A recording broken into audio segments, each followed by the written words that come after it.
যেটা পারি সেটা পারি, আর যেটা পারি না সেটা স্বীকার করতে কোনো লজ্জা বা সংকোচ আমার কখনোই করে না। এই যে পিঠাগুলো বানিয়েছি আমি, পাটিসাপটা পিঠা, এগুলো এতটাই টেস্টি হয়েছিল আর একদম পারফেক্ট হয়েছিল। আমার হাজব্যান্ড বলেছে দেশীয় পিঠার মধ্যে এই পাটিসাপটা পিঠাটা নাকি আমি একদম পারফেক্টলি বানাতে পেরেছি। আসসালামু আলাইকুম, যে যেখান থেকে দেখছেন আশা করছি সবাই ভালো আছেন। সবার জন্য অনেক অনেক দোয়া ও শুভকামনা রইল। পিঠাগুলো বানানোর জন্য ফার্স্টে আমি 3 কাপ নিয়েছিলাম চালের গুঁড়া, আর 1 কাপ দিয়েছিলাম আমি ময়দা, আর কিছুটা দিয়েছিলাম আমি লবণ। এখন হাত দিয়ে সব কিছুকে আমি মিশিয়ে নিয়েছিলাম।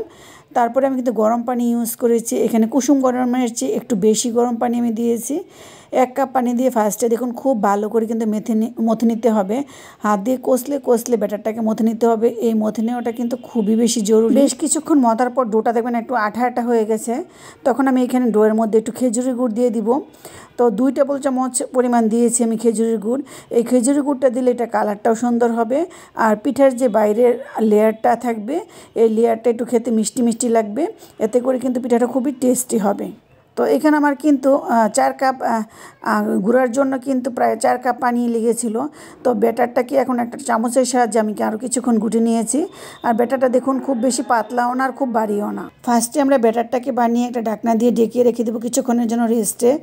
তারপরে আমরা ভিতরে পুরটা বানানোর জন্য চুলায় একটা প্যান বসিয়েছি আর দিয়ে দিয়েছি দেখুন কিছুটা ঘি দিয়েছি আমি, প্রায় 2-3 টেবিল চামচ পরিমাণ। তারপরে 1 কাপ কিন্তু আমি দিয়েছি এখানে চালের গুঁড়া। তো চালের গুঁড়োটাকে আমি ভাজতে থাকবো, ভেজে ভেজে চালের গুঁড়োটাকে একদম ঘিটার সাথে মিশিয়ে নিব আর একদম ঝুরঝুরা করে নিব। ভাজতে ভাজতে দেখবেন চালের গুঁড়োটা একটু ঝুরঝুরা হয়ে যাবে আর একটা সুন্দর ফ্লেভার বের হবে। আর মিষ্টি জিনিসে আমি একটু লবণ ইউজ করি, তো এখানে আমি অল্প পরিমাণে একটুখানি লবণ দিয়েছি টেস্ট অনুযায়ী। তারপর আমি আগে থেকে হাফ কেজি দুধ জ্বালিয়ে নিয়েছিলাম, এখন সেই জাল করা দুধটাকে দিয়ে দিব। দুধটাকে দিয়ে দুধের সাথে আমি চালের গুঁড়োটাকে খুব ভালোভাবে স্প্যাচুলা দিয়ে নেড়ে চেড়ে মিক্স করে নিব, যাতে কোথাও কোনো দলা পাকিয়ে না থাকে সেই দিকটা অবশ্যই খেয়াল রাখতে হবে। তো এখন আমি খেজুরের গুড় ইউজ করব। তো মিষ্টি যতটা খেতে চান সেই পরিমাণে কিন্তু খেজুরের গুড় ইউজ করতে হবে। ফার্স্টে আমি 2 টেবিল চামচ পরিমাণ দিয়েছিলাম। এই মিষ্টিতে কিন্তু মনে হয়েছে আমার কাছে আরও মিষ্টি লাগবে, পরে আমি কিন্তু আরও খেজুরের গুড় দিয়েছিলাম। তো আবার কিন্তু অনেক বেশি পরিমাণ মিষ্টি হয়ে গেলে কিন্তু পাটিসাপটা পিঠা খেতে কিন্তু খুব ভালো লাগে না। এখন আবারও দেখুন স্প্যাচুলার সাহায্যে খুব ভালোভাবে মিক্স করে নিতে হবে। তো এখানে আমি নারকেল দিয়েছি, আগে থেকে নারকেলটা কুড়িয়ে রেখেছিলাম, এটা ফ্রিজে ছিল। ফ্রিজ থেকে বের করে আমি কিছুটা নারকেল দিয়ে দিয়েছি। নারকেলটা দিলে এটা খেতে অনেক বেশি ভালো লাগে, টেস্টি লাগে। তো খেজুরের গুড়ে কিন্তু মানে মিষ্টির পরিমাণ সেরকম বাড়ে না, এই জন্য আমি এখানে 2 চা চামচ পরিমাণ দিয়েছি চিনি, আর আমি আরও কিছুটা খেজুরের গুড় দিয়েছি আরও 1 টেবিল চামচ পরিমাণ। আপনারা আপনাদের পরিমাণ মতো মিষ্টিটা দিবেন, একটু চেক করে নেবেন যে কেমন মিষ্টি খেতে চান। তো এখন কাজ হলো সব কিছুকে খুব ভালোভাবে নাড়তে হবে, নেড়ে নেড়ে সব কিছুকে ভালোভাবে মিক্স করে নিতে হবে, যাতে ভিতরের পুরটা যাতে একদম সুন্দর মাখা মাখা হয় সেদিকে একটু খেয়াল রাখতে হবে। ধৈর্য ধরে কিন্তু পুরটাকে মেখে নিতে হবে। পুরটাকে আমি তুলে রেখেছি, একদম গাঢ় গাঢ় হয়েছে পরে। তো প্যানটাকে আমি পরিষ্কার করে কিছুটা দিয়েছি আমি সয়াবিন তেল। এখন একটা টিস্যুর সাহায্যে প্যানটাকে আমি গ্রিস করে নিয়েছি। তারপরে সেই যে ব্যাটারটা দেখুন খুব বেশি পাতলাও না বাড়িও না, এখান থেকে আমি দুধের চামচ নিয়েছি, এই চামচের সাহায্যে 2 চামচ দিয়েছি আর একটু স্প্রেড করে দিচ্ছি।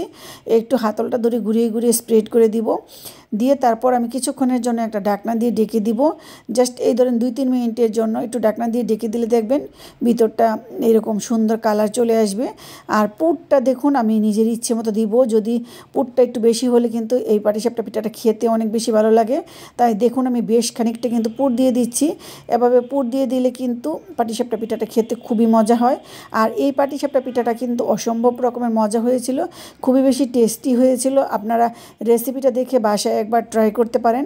আর একটা স্প্যাচুলার সাহায্যে দেখবেন উপর থেকে কিন্তু দেখবেন একটু রুটিটা খুলে এসেছে, এখন জাস্ট ফোল্ড করে নিলেই কিন্তু হবে। ফোল্ড করার পরে আর কিছুক্ষণ একটু নেড়ে চেড়ে ভেজে নিতে হবে। তো আপনারা দেখে নিশ্চয়ই বুঝতে পারছেন যে আমি কাজটা কীভাবে করেছি। তো আশা করছি আমার এই সহজ রেসিপিটা আপনাদের কাছে ভালো লেগেছে। ভালো লেগে থাকলে লাইক করবেন, কমেন্টস করবেন আর শেয়ার করে দিবেন অন্যরাও যাতে দেখতে পারে। আজকে আমি এইখানে বিদায় নিব, আপনাদের সাথে আগামীতে দেখা হবে নতুন কোনো রেসিপি নিয়ে। সে পর্যন্ত সবাই ভালো থাকবেন, আল্লাহ হাফেজ।